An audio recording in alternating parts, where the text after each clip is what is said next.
අයිබෝන් ජයන්ත උක්වත්ත කතා කරන්නේ අපි බලමු අද දවසෙත් ක්‍රිප්ටෝ අප්ඩේට් එක අද දිනය කැනඩාවේ මේ වේලාවට 2023 ජූලි 12 වෙනිදා බදාදා රාත්‍රිය CPI numbers release වුණා. CPI numbers analysts expect කරපු numbers almost reach කරා ජූනි CPI number එක.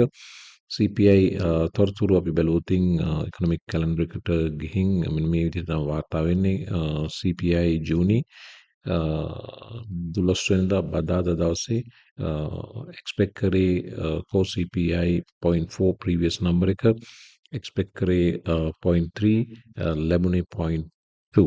එතකොට expectation එකටත් වඩා හොඳ number එකක් core CPI එක. ඊළඟට monthly CPI එක June 0.1 previous number එක 0.3 expect කරා මෙවර 0.2 දශම දෙකක් 0.2 වගේම year on year තමයි වැදගත්ම එක. year on year 4% inflation එක previous number එක right ඒක analyst expect කරා 3.1ක්.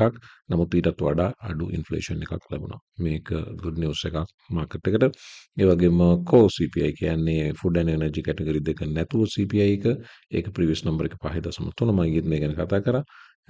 drop වේවි කියලා බලාපොරොත්තුවක් තියෙනවා කියලා මම කිව්වා. ඒකට හේතුව rentals ඒ වගේම vehicles වල prices වල drop වීම මේ number එකට impact එකක් කළ බව. ඉතින් ඒ නිසා analyst expectation එක 5යි ලැබුණේ 4.8යි. ඉතින් දැන් මේ අනුව පේනවා Federal Reserve FOMC committee එක මෙතෙක් කල් කරගෙන ආ දේවල් වල යම් ප්‍රතිඵලයක් තියෙන බව. inflation එක 9.1 ඉඳලා 3% දක්වා වෙලා තියෙනවා. ඉතින් target එක 2%. FOMC Federal Reserve Chairman Jerome Powell කිව්වා අපි මේ වැඩේ අතහරින්නේ නැහැ.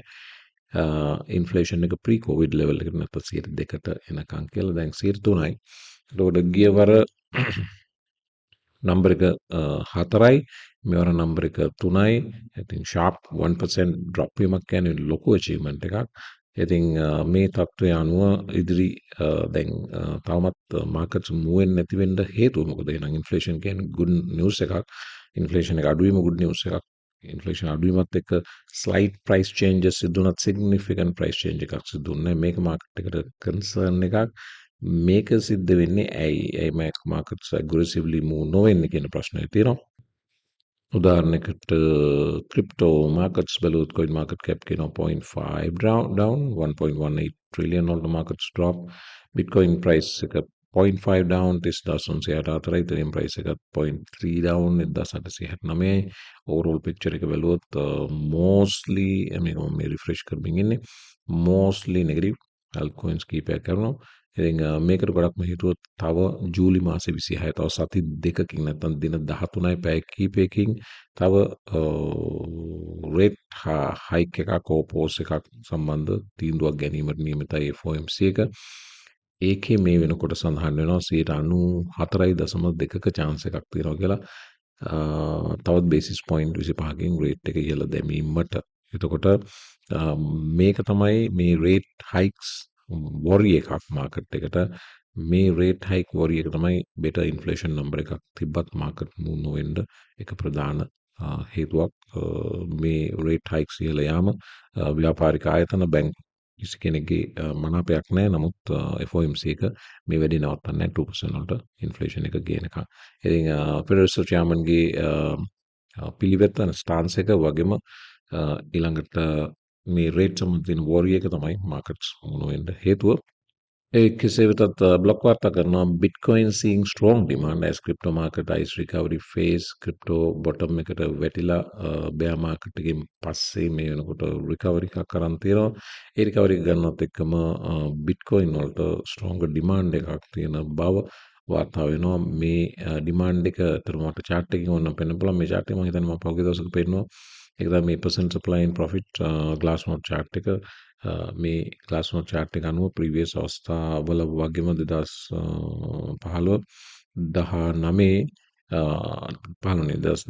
19 වගේම මේ වෙනකොටත් Bitcoin percent supply in profit අර equilibrium mark එක නැත්නම් 75% එක පව කරා. මේ අනුව loss එකේ ඉන්නවා 50ක් අඩු ප්‍රමාණයක් නෑ 50ක් සහ ප්‍රොෆිට් එකේ ඉන්නවා 50ක් ඒ ඉක්විලිබ්‍රියම් පොයින්ට් එක පැනනවා. ඒ කියන්නේ 50ට 51කට කිට්ටු ප්‍රමාණයක් දැන් බිට්කොයින් හෝල්ඩර්ස්ලා ඉන්නේ in the money in profit කියන එක වාර්තා වෙනවා.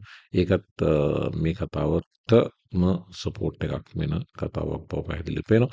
බිට්කොයින් සම්බන්ධ ස්ට්‍රොං ඩිමාන්ඩ් එකක් තියෙන කතාව.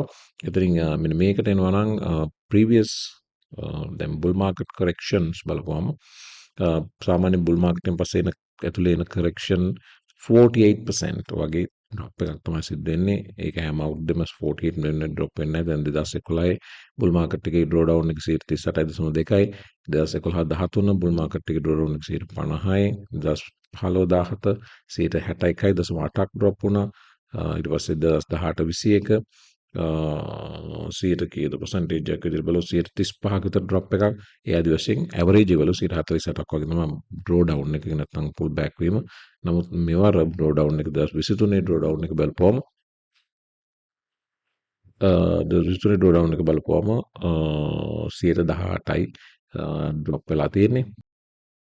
ඔය අනුව බැලුවමත් පේනවා මෙවර එවැනි pull back සිදුවීමේදී දිබ්බයි කරන්න ස්ට්‍රෝංග මාකට් ඩිමාන්ඩ් එකක් බිට්කොයින් වලට තියෙන බව පෙර වසර වලට වඩා. මේ තියෙන්නේ Patreon එකේ ඊයේ දවසේ අපි ගත්ත ලස්සන ට්‍රේඩ් එකක් මේ ට්‍රේඩ් එකත් ඊයේ දවසේ අපි ට්‍රේඩ්ස් කීපයක්ම ප්‍රොෆිට් කරා. මේ ඒ ට්‍රේඩ්ස් වගේම මේ ට්‍රේඩ් එක මීනා වල ගත්ත ට්‍රේඩ් එකක්. මේ ට්‍රේඩින් ක්‍රමයට කියන්නේ ෆේඩ් වෙන ට්‍රේඩ් එකකට ගේම්ස් කවුන්ටර් ට්‍රෙන්ඩ් ට්‍රේඩ් එකක් ගන්න ක්‍රමය කියලා මේක වෙනම ස්ට්‍රැටජි එකක්. ඉතින් මේක තරමක් අධ්‍යයනය කරලා කළ යුතු දෙයක්. ඉතින් මෙවැනි වූ ට්‍රේඩ්ස් වලින් ලස්සන ප්‍රොෆිට් හැවීමේ පහසුව තියෙනවා. මම අර පළවෙනි පින් ස්ක්‍රීන් එකේ දෙවෙනි අවස්ථාව තමයි මේ ප්‍රොෆිට් ටාගට් එක රීච් කරපු අවස්ථාව. මේක සැනකින් ප්‍රොෆිට් ටාගට් එක රීච් කරා විනාඩි කිහිපයක් වගේ ඇතුළත. ඉතින් මෙවැනි වූ එක්ස්පීරියන්ස් ගන්න සහ අපිත් එක්ක මේ එන්ටර් වෙන්න ඒ වගේම ස්ටොප් ලොස් සියල්ල මම දෙනවා Patreon එකේ. ඉන්ට්‍රස්ටඩ් නම් ඩේ ට්‍රේඩින් ගෲප් එකට මැසිව් රෙස්පොන්ස් එකක් ග්ලෝබලි අපේ කමියුනිටි එකෙන් තියෙනවා මේ මොහොත වෙනකොට. ඉතින් මේ ට්‍රේඩින් සම්බන්ධ ස්කිල් එකක් ග්‍රෝ කරගත්ත අය දැනට අපේ කමියුනිටි අඩුයි. ඒ වගේම මේකේ ස්කිල් එකක් ග්‍රෝ කර ගැනීම මොන කමියුනිටි එකේ වුණත් පහසු නෑ. ඉතින් මේක තනියම කරන්න ගියොත් ගමන අවුරුදු 8ක් 10ක් වගේ දිගු වෙන්න පුළුවන්. දන්න කියන කෙනෙක්ගේ නැත්නම් මෙන්ටර් කෙනෙක් පාවිච්චි කරලා මේක අධ්‍යයනය කරන්න ගියොත් අර අවුරුද්දකින් දෙකකින් හොයිටත් අඩු කාලෙකින් ඔය වගේ කැපවීම අනු මේක කන්සිස්ටන්ට් වෙන්න පුළුවන්. ඉතින් ඔයාට තවත් ආයතනයක වැඩ කරලා තවත් බොස් කෙනෙක් යටතේ ජීවිත කාලෙම වැඩ කරන්න ඕන නම් එහෙම කරාට කමක් නැහැ. එහෙම නැතුව තමන්ගේ හෝම් ඔෆිස් එකක වෙනම බිස්නස් එකක් විදිහට මේක ඔපරේට් කරගෙන අනාගතේ තමන්ගේ ඩිසිෂන් මේක තමන්ම වෙන්න අවශ්‍ය නම් එතනට යන්න මේක හොඳ තව එක පාරක් එක පාත් එකක් බව පැහැදිලිවම කිව හැකි. හැබැයි ලෝක කිසිම දෙයක් අචීව් කරන්න පහසු නැහැ. ඒකට යම් ප්‍රයිස් එකක් වගේ යුනිවර්ස් එකට පේ කළ යුතුයි. ඒක තමයි ඔයගේ කැපවීම කමිට්මන්ට් එක. ඉතින් ඒකට සූදානම් නම් එන්න Patreon group එකට මම දන්න දේ ෂෙයා කරන්න. නම් සූදානම් ලින්ක් එක තියෙනවා YouTube video description box එකේ Patreon කියලා එතනින් ආයෙත් සම්බන්ධ වෙන්න පුළුවන්. මොකක් හරි හේතුවකින් ක්‍රිප්ටෝ ක්‍රයිම්ස් මේ අවුරුද්දේ මේ මොහොත වෙනකොට ප්‍රීවියස් ඉයර් එකේ ඒම වකවානු එක්ක බලද්දී මැසිව් ඩ්‍රොප් එකක් බව වාර්තා වෙනවා. ක්‍රිප්ටෝ ස්කෑම්ස් සහ ක්‍රිප්ටෝ ඔය වංචා කිරීම වලින් උපයා ගන්න මුදල හැකර්ස්ලගේ ආදායම ලොකු ඩ්‍රොප් එකකට ගිහින් තියෙන බව චැනල්ස් තමයි මේ වාර්තාව බේස් කරලා තමයි මේ වාර්තාව එන්නේ. ඒගොල්ලෝ චැනල්ස් කියනවා crime overall is down 65%.